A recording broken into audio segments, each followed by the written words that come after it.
everyone loves Lego. This is our DNA. It's the foundation for us as a company and the reason why we are here and the reason why you are here today. There are more than 100 Lego bricks for every man, woman, and child on Earth. By 2019, the population of minifigures will overtake humans. It's the first time we have ever in Lego history had somebody dressed up as an item of food. What goes on behind these doors has been a closely guarded secret. Until now. We would call this the creative campus of the Lego Group. What we have done here in Denmark is that we are not selling sugar in the cafeteria. This is a no camping sign. You can't leave your stuff on a desk for more than an hour and a half. We'll see how adults are enjoying Lego like never before. Can't see that, dude. That's it. Hold that there. It's a little bit of fun, it's a little bit of art. And how tough it is to land one of the most coveted jobs in the world, a Lego set designer. This is the dream. This is what my life has been working up to. Lego is a passion, an obsession, and the most powerful toy brand on the planet, and still growing. So our ultimate ambition is to reach every child in every country all over the world. It's a surprising success story. Does it feel like a cult? I wouldn't say cult, I would say family. It feels like a family.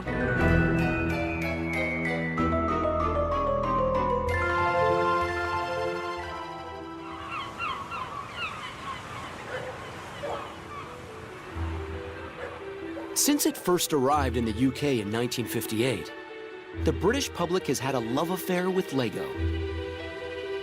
In the county of Cornwall, it's become part of modern folklore. After some of the storms, you tend to get stacks and stacks of plastic washed up, and if you rummage amongst it, that's where you'll find your Lego. Legend has it that in 1997, a cargo ship traveling from Denmark hit a storm and lost a container full of Lego. After years at the bottom of the sea, pieces began washing up on these shores. It's hunting for treasure. It's very exciting. That's my prized possession. Are you sure it's Lego? Yeah, absolutely, but it's a bit mangled and it doesn't have the little Lego logo anymore. This beach is now a magnet for loyal fans of the brick. 23-year-old Justin has come here all the way from London. Did your girlfriend know you did? Yeah, definitely. Yeah, balmy, I think that's the phrase, but it's what us fanatics do for the love of the brick. Justin takes his dedication to the plastic brick very seriously. I want to be a Lego designer, and that's what I've always wanted to be. The idea of having my own set and a child to get that set, I think there's nothing greater. You're basically providing them with this imagination, really.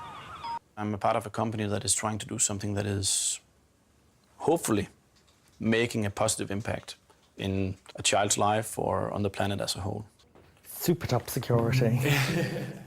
If Lego is a religion, one of its high priests is an Englishman. This is so typical. Right, we're in. Matthew Ashton is a creative guru here. He's one of just 2 vice presidents, the highest level a designer can reach. So as you can see, memory lane. He's visiting Lego's private archives, where pristine sets from day 1 are stored.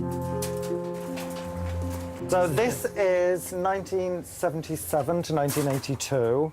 I was probably about 3 years old when all of this stuff started, so this is pretty much what I was playing with as a kid.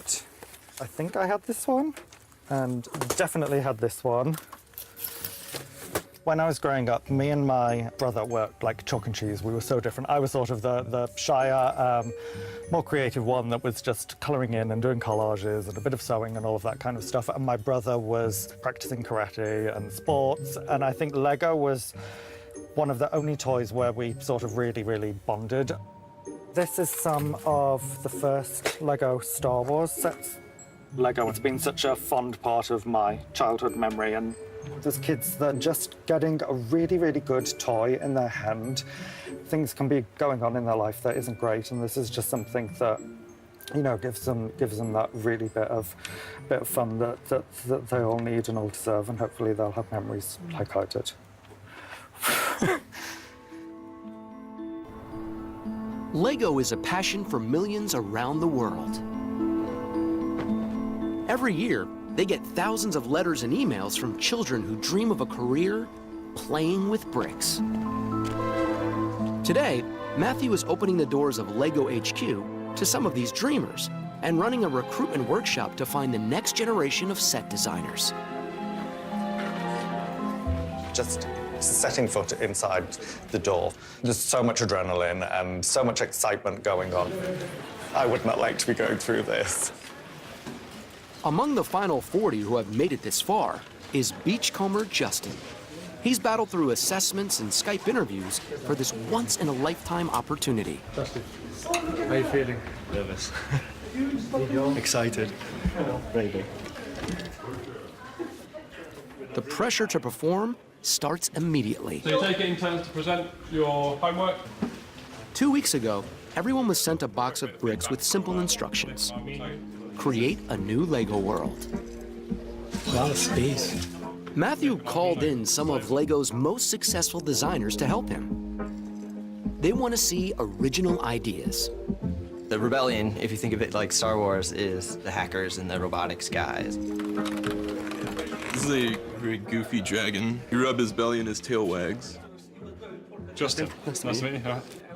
I seen the explosion in my head of like, this is actually happened. This is a thing. I'm in Denmark, and this is the dream. This is what my life has been working up to.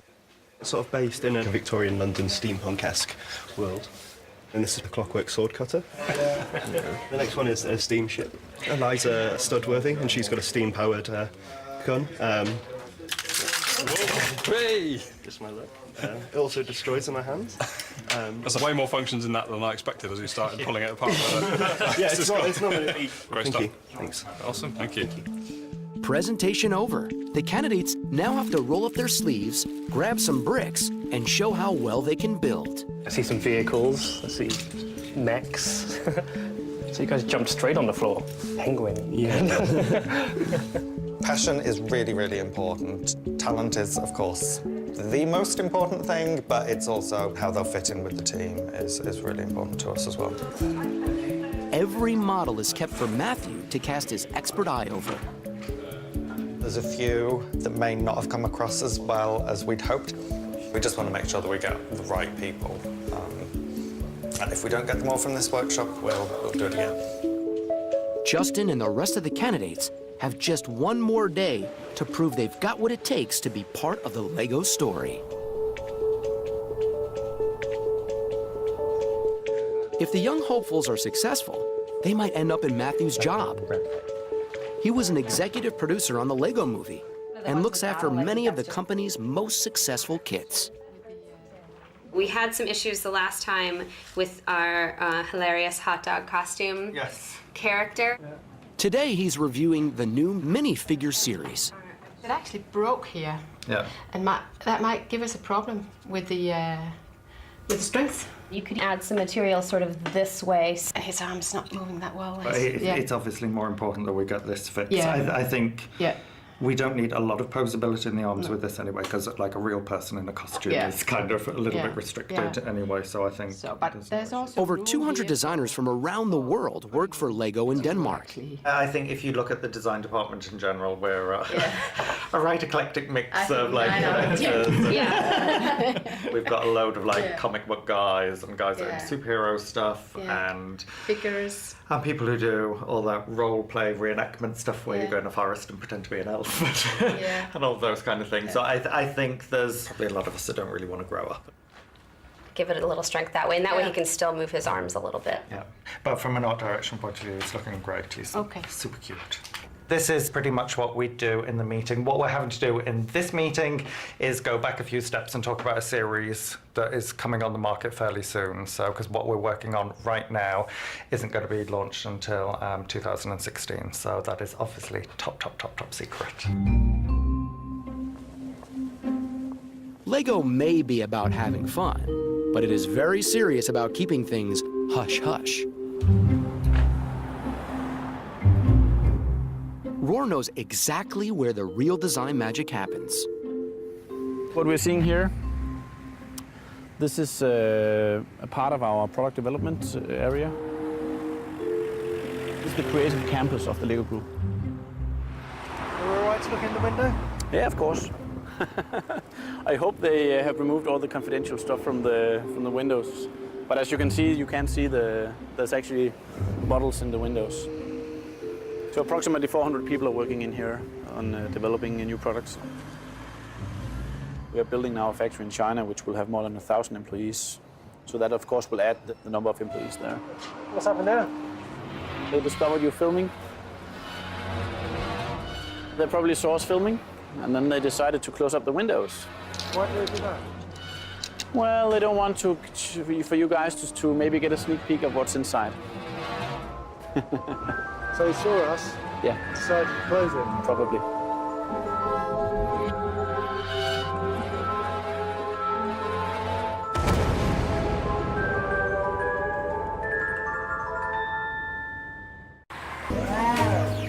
Anya, a mold technician, makes sure the machines create the perfect color brick every time. In the mold, there are 12 to 16 needles with color in it. And even though I clean the barrel or the cylinder, there's still going to be some old color on the needle. And when we push the new color through, it'll mix up. So what happens to these bricks? We throw them out. They're cool. They're pretty cool, yeah. But they might end up in the wrong hands and on eBay. The bricks in every new batch are first checked on the factory floor and then sent to quality control for detailed analysis. You have to have attention to details. I used to work in restaurants, and the details are very important. If you haven't got it, you will be like, you know, you'll miss a lot of mistakes. Not much gets past Klaus and his team. If the dimensions of the brick are just 4/1000th of a millimeter off, it will be rejected. The bricks are also tested for the all-important clutch power to make sure they stick together. I've been on LEGO for 10 years. I enjoy my work, I enjoy my colleagues.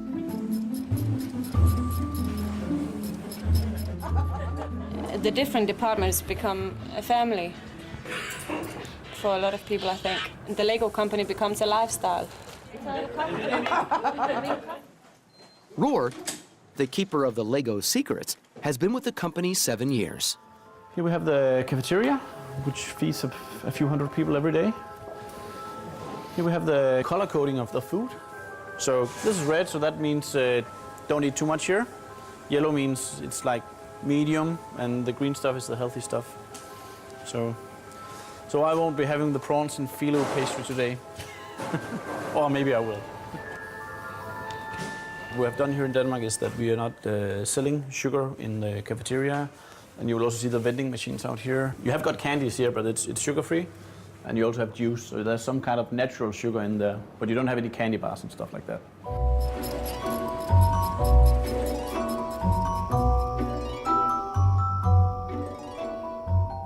In the UK, an increasing number of grown men and women spend huge amounts of money and time on their private passion. I've been obsessed with LEGO for many, many years. Just when I'm playing, you know, just building, doing whatever, creating, I shut down from everything else I've been stressing about from work. I get completely lost in it. 41-year-old Mark is a dedicated AFOL, or adult fan of LEGO, a community obsessed by the brick. I can always remember going back into work after Christmas, and there's always those discussions, oh, what did Mrs. get you for Christmas, blah, blah, blah. And I didn't go in and say, oh, yeah, she got me the Republic gunship, brilliant. I'd just keep quiet, say, yeah, just the normal, you know. And you just keep like that because you just, especially being a bloke, you just opening yourself for ribbon. Mark builds up to 40 sets a month. The bigger sets, like this $350 Avengers helicarrier, contains over 3,000 pieces and can take days to build. Bag-wise, I'm halfway through. I'm on page 199 out of 438. So I'll put it behind you, babe. To speed things up, Mark invited his wife Angela to help. We've got quite a nice little system going now. She sorts all the pieces, which speeds up the build because you're not rummaging through a big pile of bricks looking for things. She's going to use the space I've got to sort out bag 3 while I build for bag 2. With their kids in bed, Mark likes to make sure he finishes each build in one sitting, no matter how long it takes. Oh, so the greys and the blacks are just going into one. We do get Lego blindness after a while. You can be staring at the piece that's right in front of you need, but you just can't see it for some reason. It starts to blur. We're near the end.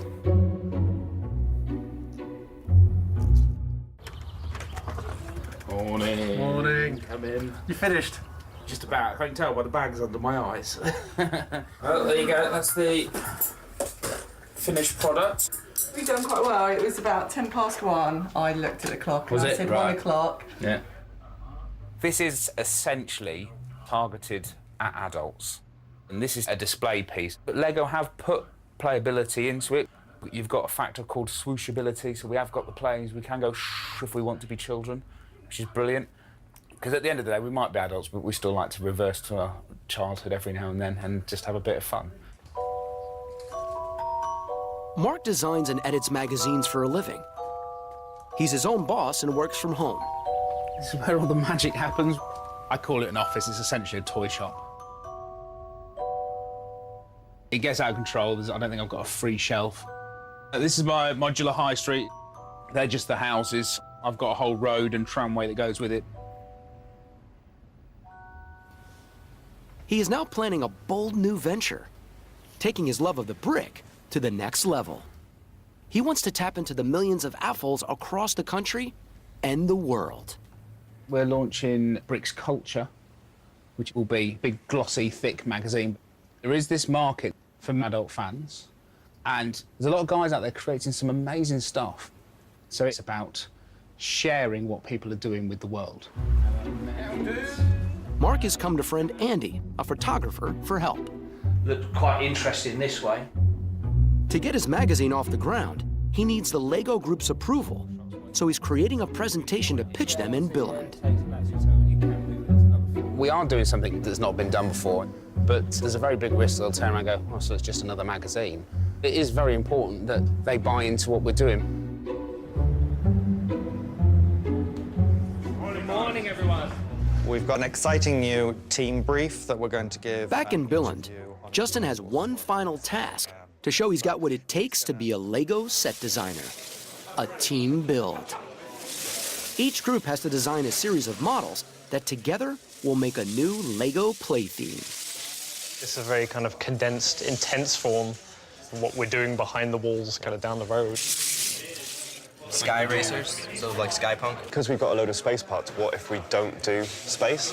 One thing that was... For me, the Lego set designer has always been the ultimate. There was a Lego club at school, and I was a part of the Lego fan club, and through breakups and nights out, it's always been there. Obviously, think about what's relevant for kids today. What cartoons are kids watching? What are the big movies? You know, what are their kind of reference points?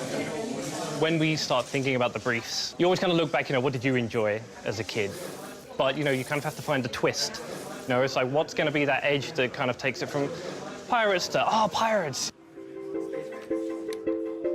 Just having a story on the front of the box can really, really inspire the kids to really, really want to play.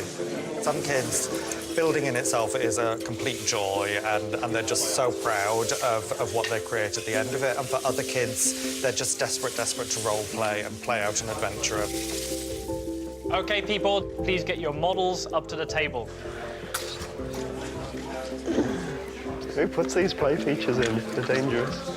Our theme is called Moon Raiders, and basically it's a typical good versus bad. And because it was loosely based on like the classic pirates, they needed a shark. So there's a moon shark with a laser beam attached to it. Huge thank you to you all. Now the hard work is over for you guys, and this is going to be a really, really tough decision. It's the dream. It's been the thing from day one of like as soon as I could break my brother's models, that's just what I wanted to do. I wanted to design Lego sets. I've been obsessed with it. So I mean, this is the the ultimate job. Fingers crossed. It's going to be fun being back in London, just, yeah, anxious.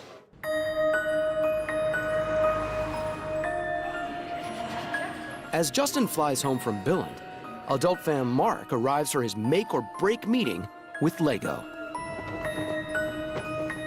If Lego turn around today and decide that it's not for them, that really cuts off a lot of exclusive content. I might look calm, but, you know, I'm sure I won't be once I'm in the meeting room. Hi, I'm Mark. Nice to meet you. I want to go away and then be going, yep, I like what he's doing, we like him, we'll help him. It is vital. If Mark doesn't get the Lego stamp of approval, his dream will be over before it's even begun.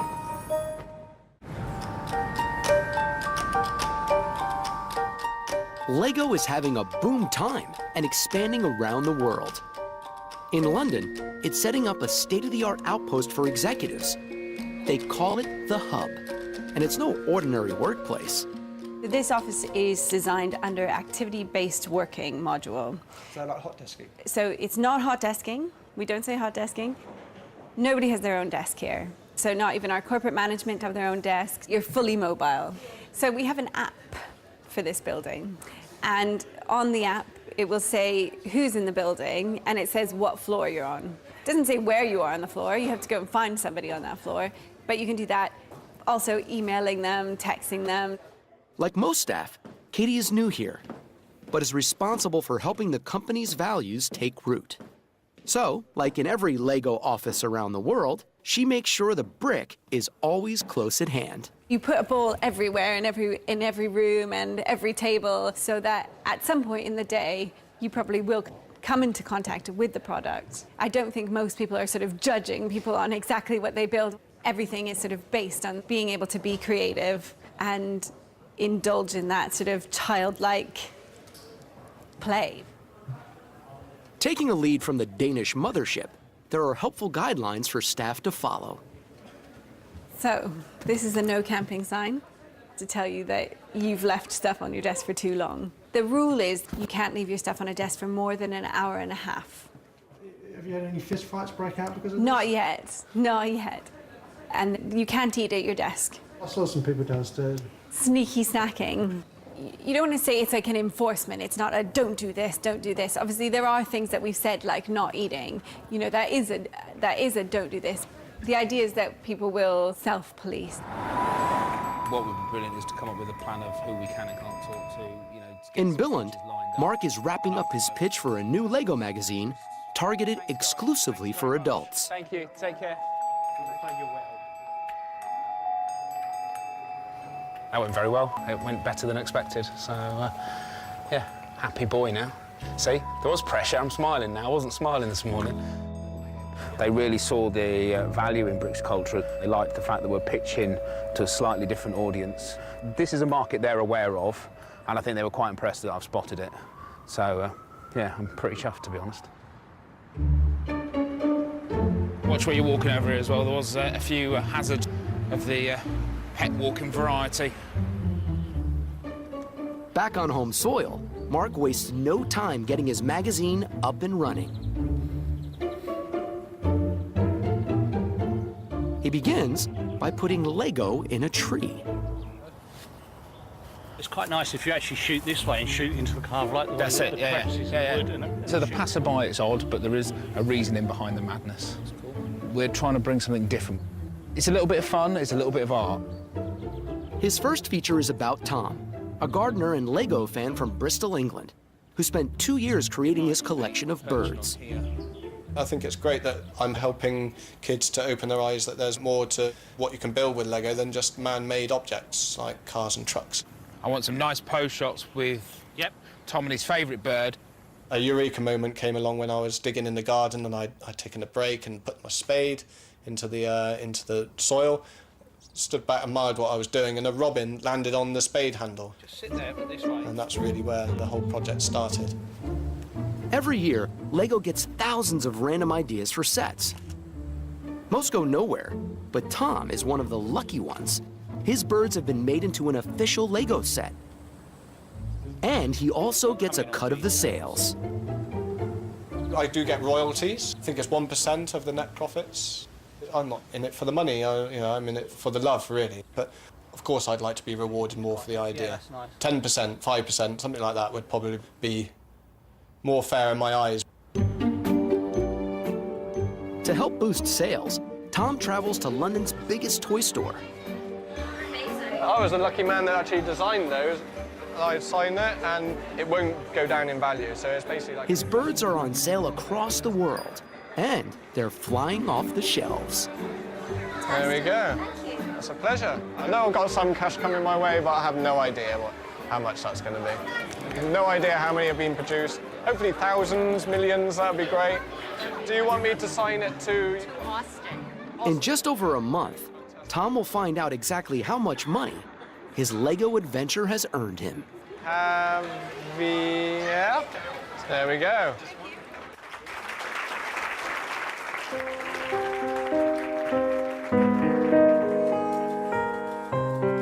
I'm very excited to see what I'm seeing here. Today is the grand opening of Lego's new London hub. As the last of 5 new workspaces in Singapore, Shanghai, Connecticut, and Billund that have opened in the past 6 months, it's a memorable occasion. So Lego rolled out the big guns. This is a really exciting moment, and I have to pinch myself because this is actually, I don't know, like the 3rd or 4th time I'm opening an office this year. It's like every other month. This really is to deliver on our ultimate ambition to reach every child in every country all over the world. CEO Jürgen, who's known around the world as JVK, took control in 2004 at the age of just 36 when Lego was battling against bankruptcy. He turned the company's fortunes around by focusing on its founding values. This whole philosophy of Lego as a way of learning structured but also highly creative thinking is something I deeply believe. I haven't invented it, but it is as if I have. JVK works closely with the owners, the Christensen family. They are all multi-billionaires and rarely seen in public. And I'm very happy we also today have the grandson of the founder, Kjeld Kirk Christiansen, with us here. As a family-owned company, we all understand that we're here to serve a greater purpose. The family ownership is crucial to Lego's DNA, and JVK uses it to beat the drum and rally the troops. The people who really like the culture and the values it has, they sort of self-select into that culture. And I think our staff are really motivated by the purpose of the company. So we get people who want to work for a greater purpose than making money. The way that Lego recruit people, they want people that are going to fit in with the culture, people that are going to get along with the culture and really sort of live the values of Lego. And that's what they look for. I've travelled quite a lot so far, been to quite a lot of sales offices, and what I would say is you get the same feeling from the people in all of the offices you go to. It's the Lego DNA. A friend said to me that it's like brainwashing, like you'll come in and they'll be like, but it's amazing and we don't focus on money. But then when you come in and you actually see it, it's like, oh, okay, it's all true. It's all true. But does it feel like a cult? I wouldn't say cult, I would say family. It feels like a family.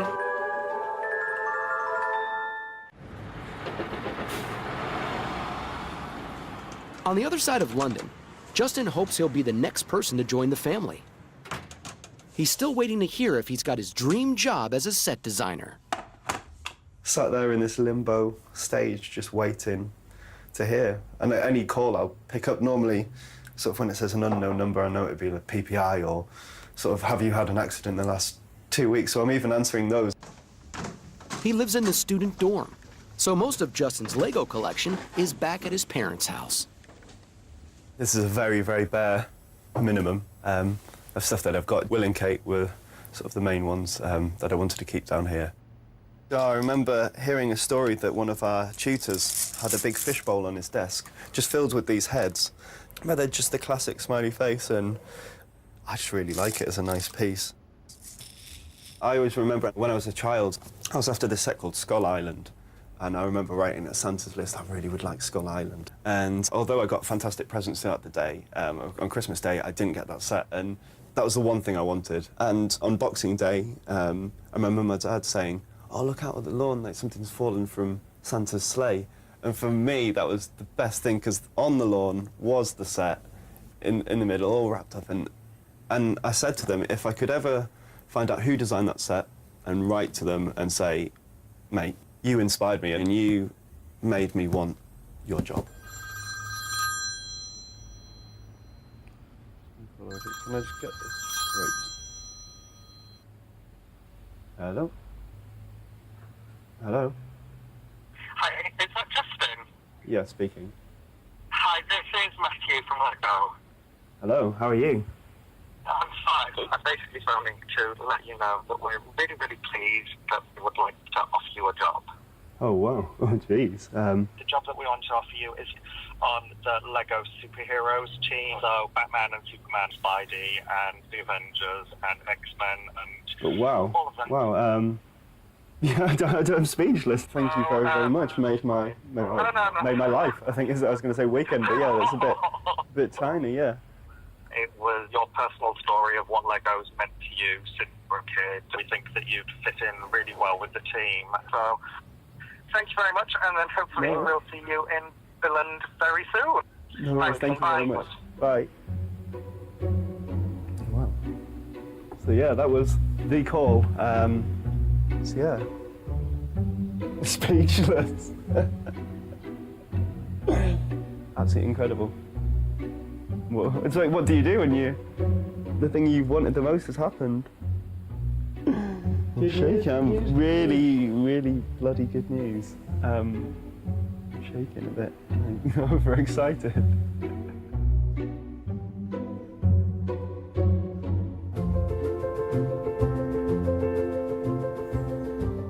After landing the ultimate job as a Lego set designer, Justin sets out for his new life in rural Denmark. Check in for Billund, please. Is it feeling real now? No, not yet. Hasn't dropped in. Not even now? No. I think a week into it, maybe, then it'll be like, oh, I'm not in London anymore. In Billund, he's met by his new family, designers from the superheroes team, and taken straight to Lego's top secret design center. Really excited. That's what's inside. Yeah, no, thank you. The pearly gates. For me, it's heaven. It's been the dream.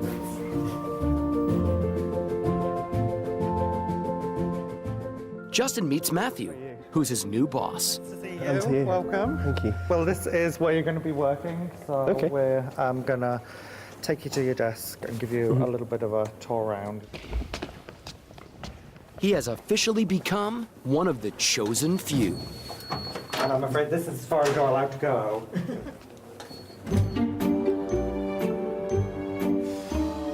Mark's plan to publish a luxury magazine about Lego just for adults is only days from the print deadline. It's going well, but we've got a lot to do. Everything with an orange line through has been designed. So you can see there's a lot there that's not been designed. Right-hand man Tim is helping Mark get his magazine to press. That's the cover image. That line there, it says for the connoisseur of everything Lego. It's still really good. Connoisseur is perfect because it's not exclusive. It's just like you like the finer things in life. The whole purpose of this is to celebrate our hobby that we love. It's a celebration of Lego. It's actually hit the mainstream so much, it's almost cool to play with Lego now.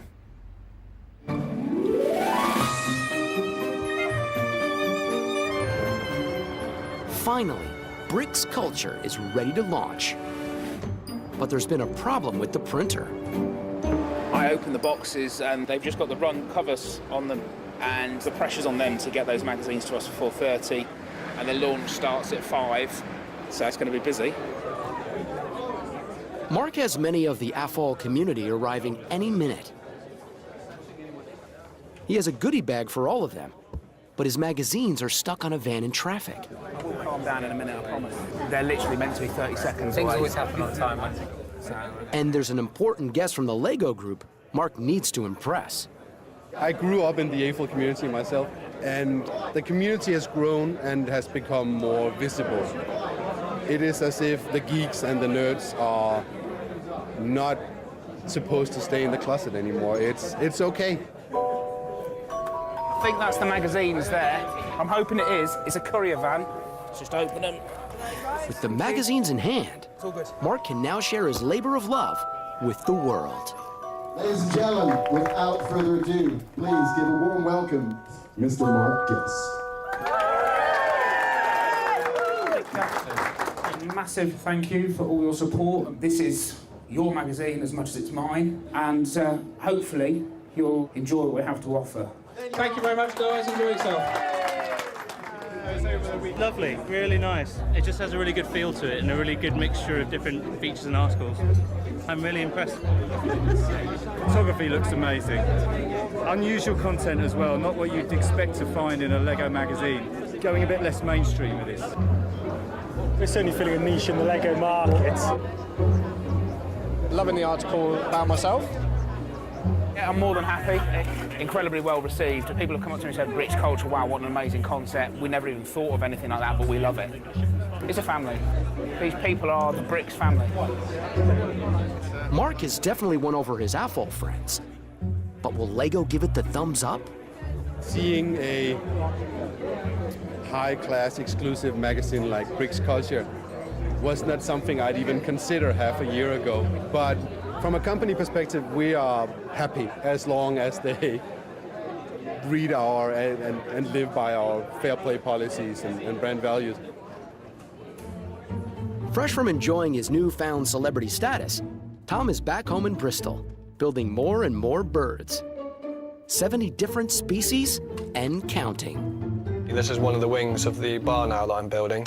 You need to be quite dexterous to be doing fiddly jobs like this. You need this one goes on here. So I got a little bit more weight on there. They'll droop down a bit, but I think I could probably get away with. No. Earlier today, Tom got the email from Lego he's been waiting for. Details of the royalties he's earned from the first 3 months of sales of his bird set. Hi Tom, please find our Q1 2015 reporting. So yeah, I think Lego have done pretty well out of that, and so have I. I don't want to give too much away, but you could buy a car with it. It's not going to be a Porsche or Ferrari or anything like that, but you could buy a car. I can afford to have a holiday. The plan was always to go to Colombia, and it's been a dream of mine to go to New York, so I'd like to make that dream come true with some of this money. What exciting. Very, very happy day. In Billund, the champagne is also flowing. The Lego Group has just announced its 10th consecutive year of growing sales with huge profits. So yes, everything is actually quite awesome. The Pied Piper of Lego, CEO JVK, is talking to press from all over the world. As long as they stay on message. I think it's not really for me to comment on that question. Unlike most multinationals, Lego is privately owned, so it can choose exactly what it says and when. I don't care, they can ask it, but they're wasting airtime. Thank you. Thank you. The international press can't get enough of this awesome success story. But the Danish media has a more intimate view of what the Lego Group is all about. The Danish view Lego as extremely professional. That's what Lego is also known for in Denmark. That's the secrecy. You don't ever get to talk to a real person. You talk to people who are very observant of what they say and are very observant of how the things they say will be interpreted by others. But maybe people here, they love Lego so much that they will let Lego do whatever Lego wants. People talk about Lego as being part of a family. Yes. They've also talked about it as being part of a religion. Yes. Have you heard that? Yes, or a philosophy of, a very deep philosophy that there's a certain discipline to the Lego idea of what play is and how important it is. That's a philosophy. You can call it a religion if you like, but I think it's more like a philosophy or set of principles. Instead of calling it religion, I'll call it something spiritual. The company's mainstay is to guide things through relationships. That's why people say it has a family feel. So how do you regulate behavior in a family? You primarily do that by role modeling and relationships. You don't want to have a bad relationship with your sister or your mother or your children. So that is a very different relationship, and it really allows a company to be purposeful.